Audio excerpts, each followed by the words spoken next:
はい、皆さん、また Hello 皆 everybody, さんの目の前に Yoshiaki Hirabayashi here. Good to see you again. Thanks for joining us here in part 2 of our epic two-part series on how we remastered Resident Evil.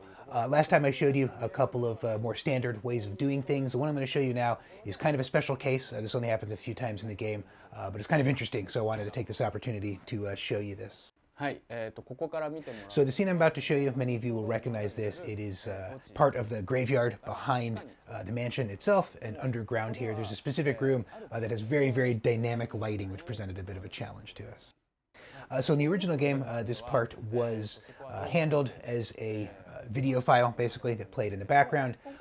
We realize this is a good opportunity on current and next-gen systems to do something more special than that. Lighting itself has advanced so much in the interim that it was kind of wasteful to just play a movie when we could do something cooler. So we wanted to do something really neat with the lighting in here. And we thought, you know what, rather than just put some fancy lighting on top of a 2D background, we decided for this particular room, and once again, this is kind of a rare case, we decided to go whole hog. We basically recreated this entire area here entirely in polygons to make this work the way we wanted.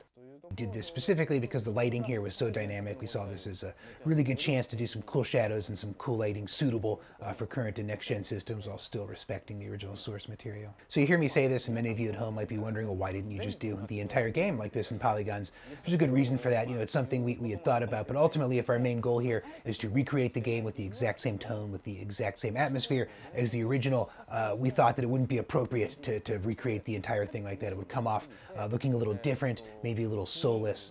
So what we did here, you know, once again, we went on a completely case-by-case basis, each room, each camera angle, what would be the best way to make this look good and refined and remastered without, you know, treading on what has come before, and make sure that we're maintaining that atmosphere and that tone that is so important to this title and to this series. So thank you very much, everybody, for tuning in to part 2, our final chapter here in this kind of behind-the-scenes look at how we remastered Resident Evil. You know, I showed you last time some more orthodox methods. This one was kind of an exception in that it was very in-depth.